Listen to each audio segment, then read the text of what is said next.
Hey friends, I'm here to do a July TBR. Well, I'm not actually here. Right now I am in Europe. I'm gonna be in Europe for the first 12 days of July. So this TBR is pretty flexible. The theme for July is big because when I made this, I was thinking, oh, I'm gonna have all the time in the world, not I'm going to Europe and I can't take big books with me. So hopefully I'll be reading maybe some of these on Kindle. I really don't know how much time I'm gonna have for reading. Maybe some audiobooks on the plane and the train. My guess is most of my reading is gonna take place in the second half of July. Prompt number 1 is the 4th book in a series. And to help myself out a little bit, I'm gonna go with Spy Family Volume 4. I love Spy Family. It is about a spy who has to get close to a target, and that target is very reclusive. He's a hermit. He only comes out for board meetings for his son at this very intense private school. So the spy has to adopt a daughter, get a wife, so he can get into this school and go to these board meetings and parent meetings so that he can get close to his target. The family that comes from this is beautiful and hilarious. There are some over-the-top moments where you're just kind of a little bit dumbfounded, but I really enjoy these. They're just so much fun. Prompt number 2 is 500 pages or more. I'm going to be picking up Outlander, the first book in Outlander. It is on my books to read list. I don't know if it can be considered a classic, honestly, but it's on that list. And I always hear good things about the series. I know it's a series that has so many books, so I don't know if it's something I will continue on, but I do love a good romance, and I know this has a good romance. I've actually not ever watched the show either, so maybe I can knock out both. Okay, the next prompt is gold on the cover.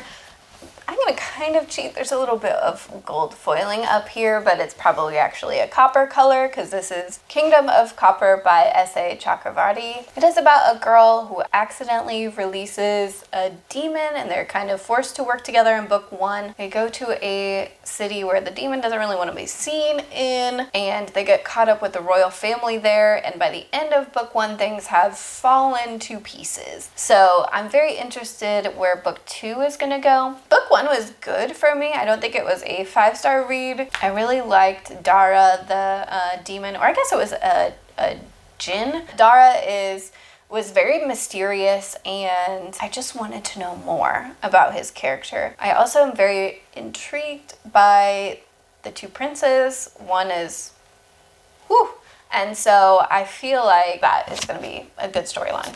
Okay, the next prompt is kind of a fun one. A great first sentence. So I have 3 books that I didn't get to in previous TBRs that I'm going to read the first sentence and figure out which one fits best here. The first one is The Last Tale of the Flower Bride. I've heard great things about this.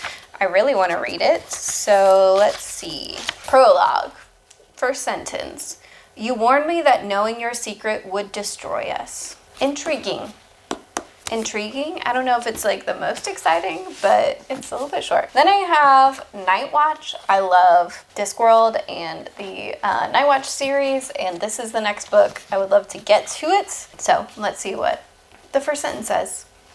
Sam Vines sighed when he heard the scream, but he finished shaving before he did anything about it. I feel like somehow that first sentence kind of captures the hilarity of the Discworld book. The last one is Under the Whispering Door by TJ Klune. I've kind of been on a TJ Klune kick, and this is one of his that I haven't read yet. I'm in the middle of Wolfsong right now. I'm filming this at the beginning of June so that I can hopefully get it to you. Probably not going to be this one. The first sentence just says, Patricia was crying.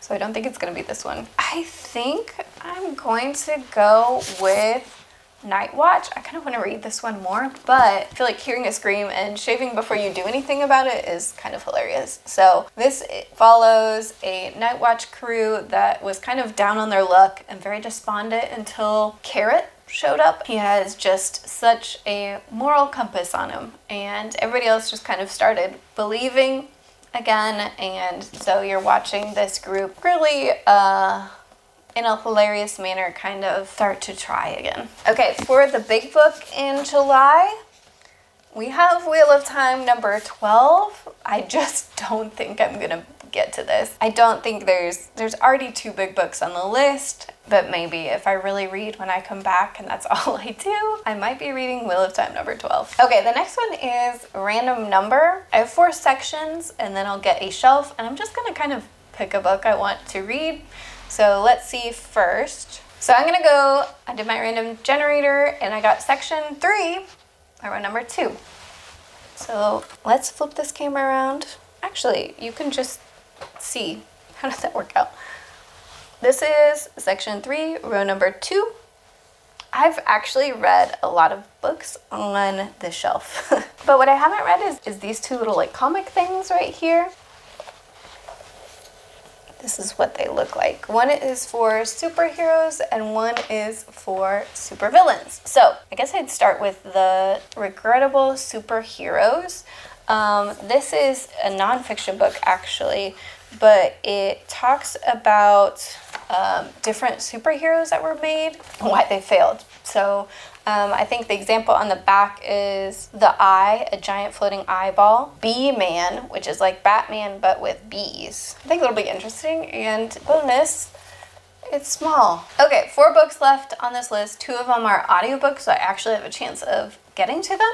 The next prompt is actually audiobook, and I'm gonna be reading The Racial Opportunity Cost. The tagline says this is about the toll of academic success on Black and Latinx students. The school I work at is, I would say, 97% African American students. We have a few ESL students.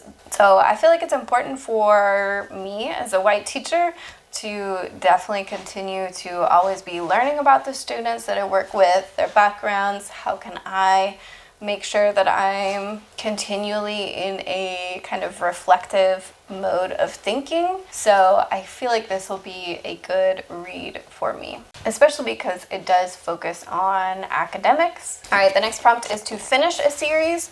I have Riddle of Ages. This is part of the Mysterious Benedict Society. It is a middle grade series about orphan geniuses who solve crime. And I love it. The crimes are really fun to try and solve with the kids, the puzzles, the riddles. It's all just a great time, and I really enjoy the characters that this author created. For a classic, I'm going to be reading, or not reading, maybe reading A Tale of Two Cities. I don't even know that I could tell you much about this. I know it has to do with the French Revolution. Theme of big. The next up is a big mystery, and I have another audiobook called I Have Some Questions for You.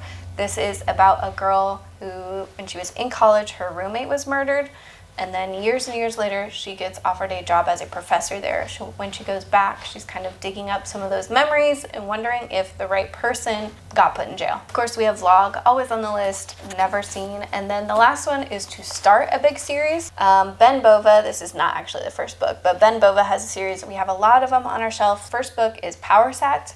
It's about Earth dying and a scientist who's trying to search in deeper space for an energy source, and he gets sabotaged. Here are the books. I can maybe get some of these on Kindle. I don't know what's going to make the most sense, but hopefully I'll get through at least 2 or 3 of these. I'm going to keep my goals small because traveling is going to be the main goal, and then getting ready for another school year. Let me know what you're reading in July. Let me know if you've finished any big books recently, and I will see you all later.